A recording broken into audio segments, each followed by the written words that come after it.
Well, my name is Gary Sinise. I'm an actor, director, movies and theater and television, work over many, many years. Created a foundation years ago to support the men and women who serve our country here in the United States. And that all grew from work that I had done years ago and some movie work and some things that happened back in the 90s and the 80s. I started supporting our Vietnam veterans after meeting my wife's two brothers who served in Vietnam. Um, they One was a West Pointer. They went to Vietnam as a lieutenant and back again as a captain, and then the other was a helicopter pilot, and then my brother-in-law, who married my wife's sister, he was a combat medic in Vietnam. Anyway, I got very involved with Vietnam veterans back in the 80s and started supporting them through my theater company. So I'll back up a little bit and then I'll come wind myself back up to there. In high school, I was playing in some rock bands in high school, and this goes back several decades.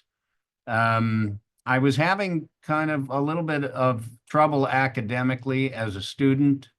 My family had moved around a bit, and I think moving around kind of jostled me a little, and I had some trouble adjusting. So I was having some trouble with academics, but I did enjoy playing the guitar and being in bands, and that was kind of what I was doing in high school. It was keeping me sort of sane through the difficulties of study and all of that I was not very good at. But I could get up on stage and sort of perform. And I was standing in this hallway one day when I was a sophomore in high school in Highland Park High School in Highland Park, Illinois. And this little lady walked by me. I happened to be standing there with some of my band members, and we were looking a little bit scruffy. Um, and this little lady walked by, and she happened to be the drama teacher. And if you know the musical West Side Story, it was written in the 60s, and it was kind of a modern take at that time on the Romeo and Juliet story about these two gangs in New York who were fighting each other, and one from the Puerto Rican gang, this young lady falls in love with a guy from the American gang, and it's kind of a Romeo and Juliet story. Anyway, there's a lot of fighting on stage and dancing and all this stuff, and the gang members are in there. And she walked by, this little lady, and she looked at me and said, "You look like you could play one of the gang members in my show that I'm directing. So why don't you come and audition for it?" And then she flew off down the hall, and I knew that movie. I had seen that movie, West Side Story, and I was a little bit curious. So after school, I went and kind of hung outside the audition. I saw all these pretty girls walking in there, and so I followed them in, and they gave me a little script to get up on stage and start reading to audition for it. And I wasn't really taking it very seriously. I was just kind of goofing around, but I was getting a lot of laughs. People thought I was kind of amusing. And so I got a little part in the play, and that changed everything for me. All of a sudden, I wanted to take all the theater classes. I wanted to do all the plays that I could. And so for the next couple of years, I became one of the top theater students in high school. And when I graduated from high school, having had so much trouble academically, I didn't really want to go off to college and try and kind of put myself through that again. So I started a theater company with a bunch of kids. And that theater company started off in 1974. We called it Steppenwolf Theater. It's in the city of Chicago. It is 50 years old now. It's a giant multi-theater complex located on the north side of Chicago. Restaurants, bars, classrooms, three theaters. It's a giant internationally recognized Chicago institution now. And when you look at it, it was started by I was 18 years old when it started, and now you look at that thing and it's a giant building, and it shows you what just working hard at something that you love and kind of struggling through all the ups and downs and the bumps along the way and everything, and fighting your way through that, and just continuing to accomplish the mission and the goals. It shows you what perseverance can really do. When you see that theater in Chicago, it's pretty impressive. And from that, I went into the movies and television, and ended up doing some really popular movies, and then I had a television series, CSI New York, for 9 seasons. Another one called Criminal Minds Beyond Borders. And the career has been pretty good, and I've been able to take that career and do some good with it by creating a foundation to support our service members. You've done a lot of great work, and we're going to try and touch on that as well as your acting career. I mean, you've had so many wonderful roles with The Stand and Mice and Men and Forrest Gump. One of our students reached out and they wanted to know, this comes from France. One of the kids wanted to know, of all your roles, which one is the one that stands out for yourself the most? Well, thank you for the question. There's several. It's really hard to just pick one over some others. Can I name a few? Is that okay? Absolutely. Absolutely, sir. Okay. Well, years ago, I when I was in high school, when I got so involved with wanting to know everything about theater and learn about acting and everything, one of the uh, plays I saw was of Mice and Men by John Steinbeck. And I saw that as a young 16-year-old high school student, that they actually took our class to go see a professional production of that. And I was knocked out by that and fell in love with Steinbeck's writing. Years later at Steppenwolf Theater, John Malkovich and I did the play of Mice and Men. And then about a decade after that, and that was probably 1980, and then about 1990, 91, I got the rights to make Of Mice and Men into a movie. And so that was, gosh, it's over 30 years ago now that we made the movie. Well, one of the great things that happened is we went to the Cannes Film Festival in France, and we took it to the festival, and it did very, very well. It was nominated for the Palme d'Or, and got highly acclaimed at the film festival there. And I'll never forget going to the festival and being in the theater and getting a 15-minute standing ovation for the movie. John Malkovich was there, all the producers, people from MGM. So that movie, because I produced it, I directed it, and I acted in it, that will always be kind of a favorite, because it goes back to my high school days when I first discovered it. And then years later, I got to make a movie of it. So that'll always be one of the favorites. Of course, Lieutenant Dan and Forrest Gump is a favorite because it led to so many other wonderful things that I've done. I hadn't done that many movies prior to Forrest Gump. Mice and Men was one of them. And I think the producers and the directors saw Of Mice and Men, and they asked me to come in and audition to play Lieutenant Dan in Forrest Gump. So Of Mice and Men kind of led to Lieutenant Dan, and then Lieutenant Dan led to Apollo 13, and I played Harry Truman in a movie for HBO. I played the governor of Alabama, George Wallace. That was a great project because I got to work with a legendary film director, John Frankenheimer, who'd done just a ton of great work over the years. And I got to work with John on George Wallace. That'll always be a favorite experience of mine.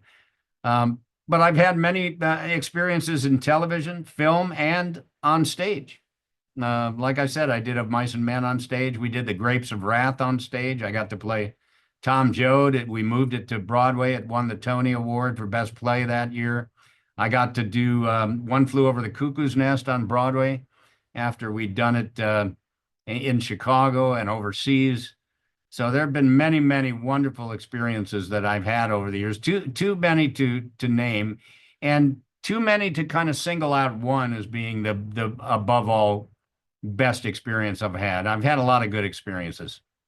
You have a really good quote that I wanted to bring up, that acting is a way to not only telling stories, but also helping people understand the human condition. And your role in Of Mice and Men is probably one of the most brilliant acting roles I've ever seen. You know, if you haven't seen it, go do yourself a favor, guys, and check that movie out. But you also directed that movie, which is, how do you juggle that with acting, but also directing at the same time? Sorry, this comes from me. This comes from me. Yeah, Ralph, that was a bit of a challenge. I had done some directing and acting on stage together. There was a play that John Malkovich and I did um, in 19 after we had done Of Mice and Men together on stage. Another buddy of ours, Terry Kinney, directed that. But then I had directed a play by Sam Shepard called True West that John was in. And we ended up moving that to an off-Broadway theater in New York in 1982. And I directed it and acted in it.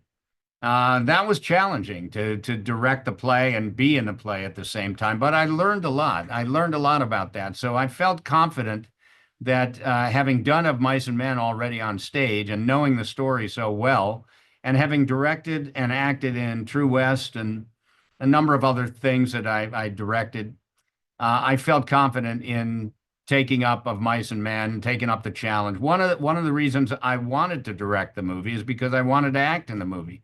I loved the part of George. I loved working with John on stage in Of Mice and Men, and I thought I could do a good job with it. I met Elaine Steinbeck, she was John Steinbeck's widow. She controlled all the rights to all his books. And I had to ask her for the rights to Of Mice and Men. I got to know her pretty well when we were doing The Grapes of Wrath on Broadway. And she was a wonderful lady. And she gave me the rights to make Of Mice and Men into a movie. It was pretty incredible. Not often will you get the rights for free to go make a movie of a very classic, famous book. But we got along so well, and she admired our theater company and she thought I could do a good job with it. So she gave me the rights for 1 year for free. And if I could take and I could go as a producer and say I had the rights to Of Mice and Men, and if I could set that book up to get a screenplay written and to go into production within 1 year, I had 1 year to do it. Um, then the plan was that when I made a deal with a studio, they would pay her.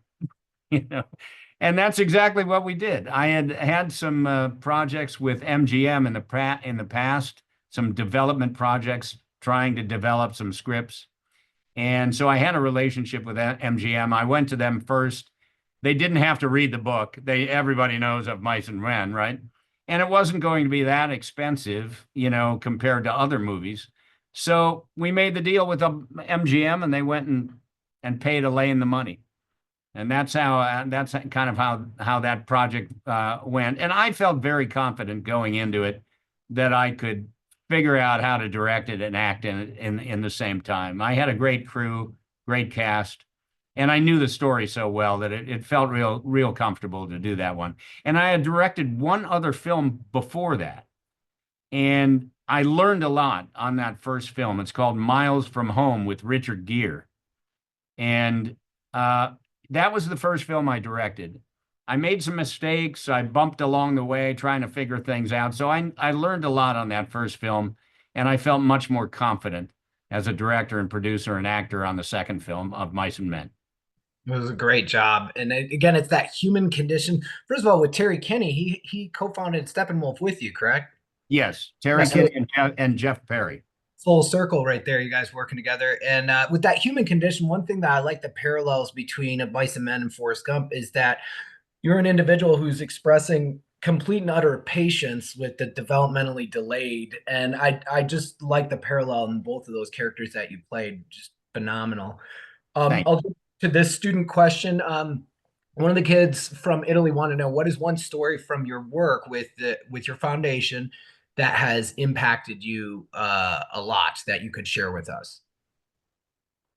Well, there are so many. I've met incredible, resilient heroes over the years that have, served our country and sacrificed quite a bit. I mean, from the families of our fallen heroes to our wounded to, uh, entertaining on military bases and at military hospitals all around the world. I've just met extraordinary people and have so many.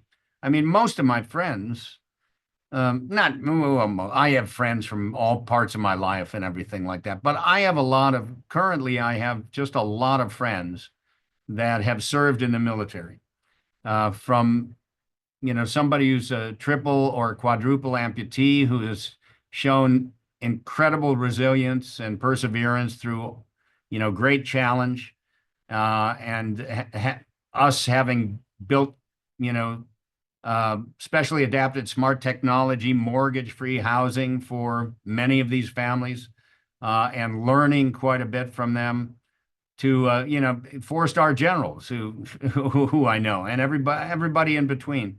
I've made a lot of wonderful friends through service, and also who are, protecting our cities as police officers and firefighters. And that's what my foundation is for. I started doing this work many, many years ago. Um, like I said, I got involved with Vietnam veterans in the 80s after playing Lieutenant Dan in Forrest Gump. Of course, he was a double amputee, Vietnam veteran. And I had already been supporting Vietnam veterans, so I really wanted to play that part. I was lucky to get it. And having played that part, it led me to an association with the Disabled American Veterans Organization. They represent, at that time, it was about 1.5 million wounded veterans, going all the way back to World War II. Now they're up to, they represent about 2 million wounded veterans. And that relationship developed over time, and I've been very, very supportive of them over the years, learned quite a bit from them. And then after September 11th, when we were attacked, um, I just felt like I was teed up to do something more. And that's when I volunteered for the USO and just started going on trips. I was on the first big USO tour to Iraq back in June of 2003. It was about 2 months after, you'll recall, in April of 2003, the statue of Saddam Hussein being pulled down in the square in Baghdad. That was in April, and then 2 months later, I was actually in Baghdad with a big, giant USO tour that led to one tour after another. And that year, I went on 6 or 7 USO tours. I wasn't working at the time, so I could just keep raising my hand and saying, "Send me here and send me there," and I just kept going on tours. And that just teed up a lot of things. I ended up getting involved with multiple nonprofits that were supporting our military and first responders, trying to help them raise money, trying to help them raise awareness for their missions, uh, doing all of that. And then in 2011, it just all kind of just came to the point with me that the next big step for me in this world of veteran and first responder support was to start my own organization. And that's when I started the Gary Sinise Foundation. So we'll be entering our 15th year this summer. And we've raised a lot of money and deployed that money all over the place to try to help people. And you guys have done such amazing work, and I'm glad that we can share this with the next generation and with kids around the world. And we're going to send out more information regarding the foundation. And is it cool if we go with 2 more questions and we'll let you go? Sure. And we have some veterans here on the call, so thank you all for your service, even Special Forces, PJ. So one of the kids, they wanted to know, what steps do you think society needs to take to become more altruistic to the world around them? Well, it's hard for me to talk about society. I can talk about individuals and talk personally about what has made me more fulfilled. We all have our challenges in life. I mean, we're all going to go through great challenge. That's part of being a human being on this planet. and people are going to go through times of difficulty and times of great joy and all of that. I have found in life that service to others it has been a great healer for me. I remember after those planes hit those buildings in 2001, just my heart just breaking. And I was so sad for the families who lost loved ones, and having met many, many Vietnam veterans and meeting the families of those who had been lost at the World Trade Center and over the years in service to our country, my heart just was full, but it was also broken after that terrible day. And I remember going to our little Catholic church in Malibu. We lived in Malibu, California at the time. My children were little, and September 11th was on a Tuesday. And on Friday, the president had kind of stated that the Friday after that Tuesday was going to be a national day of prayer and remembrance for the victims and families impacted by 9/11 and the attacks. So around our country, all over the place, churches were filled, and synagogues and houses of worship everywhere were just filled with people trying to process what we had witnessed, most of us here in this country and overseas on television. The images that we saw, and they were terrifying images. And so people were looking for a way to process that. And I went to our little church with my family, and it was packed and there was no room to sit. We were just standing on the side along the wall over here. And I was holding my little daughter's hand, and the priest came out and he said, "This has been a tough week." That was the first thing that came out of his mouth.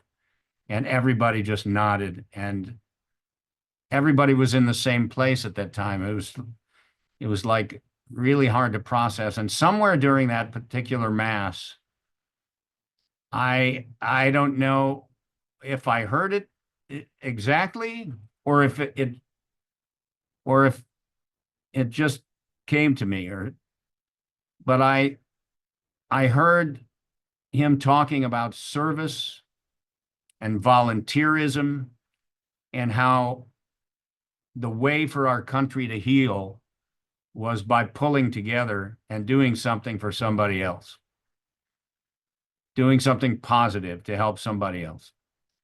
And so I heard that, and I dove into action with this broken heart. And the more I tried to, offer myself in service to others, the more that broken heart healed. And I would always, always, always recommend reaching out and touching somebody else to try to help them through a challenging day. And we're all going to have challenging days, and we all like when other people reach out to us and put their arms around us and try to help us through our challenging days. And so we must all remember what that feels like when somebody helps us through, and carry that with us to help somebody else through. And that's the motivation and the driving force behind creating a nonprofit organization that is simply here to make people feel better and to help them through challenging times. I recommend that to anybody. As you young people go into your lives ahead, you're going to be thinking about your own stuff and trying to figure out what you're going to do and everything like that. But just remember how you feel when you bring a smile to somebody's face who can really use a pat on the back.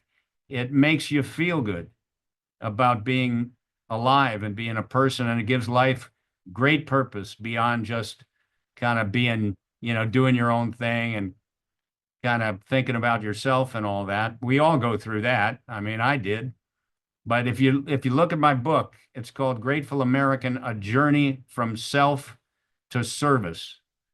And in my early days, I was thinking about myself and my self-interests of being an actor and trying to become successful and all of that.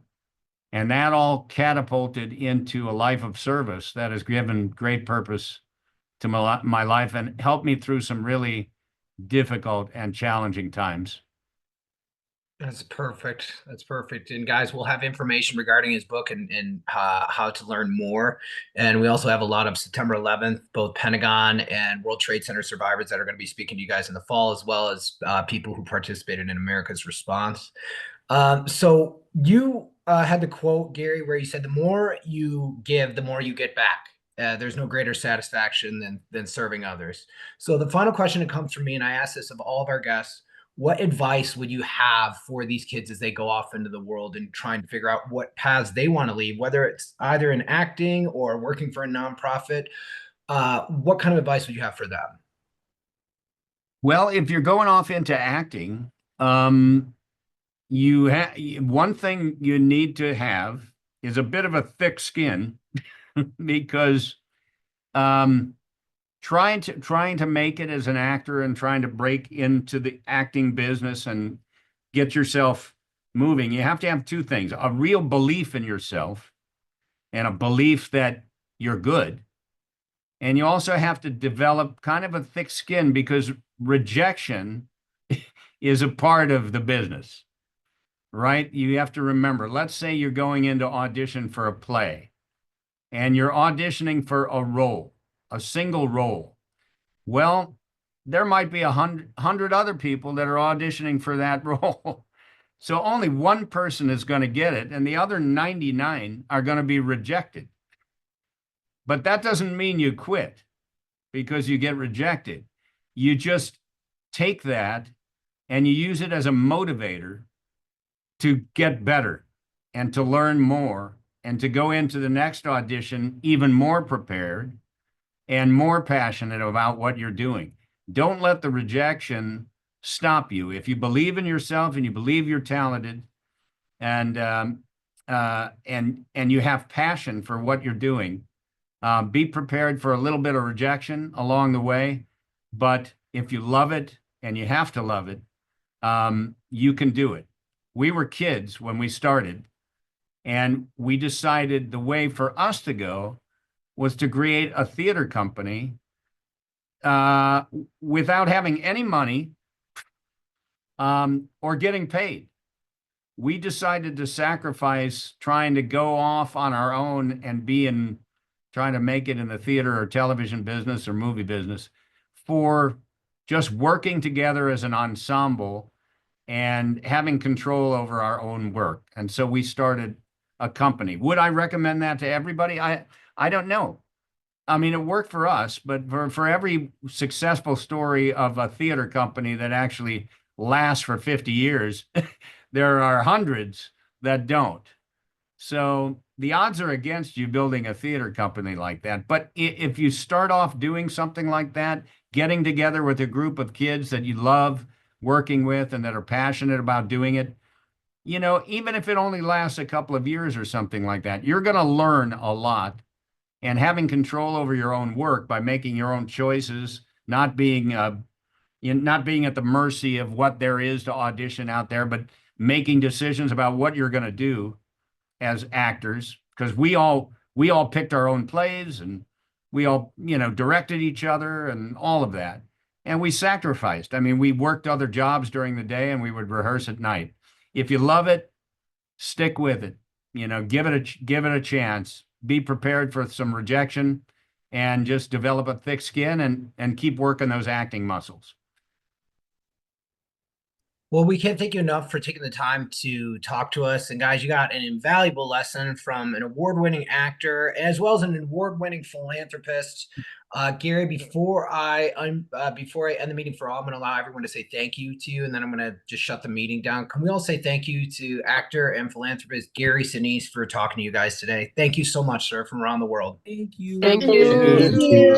you so much. Bye. Bye.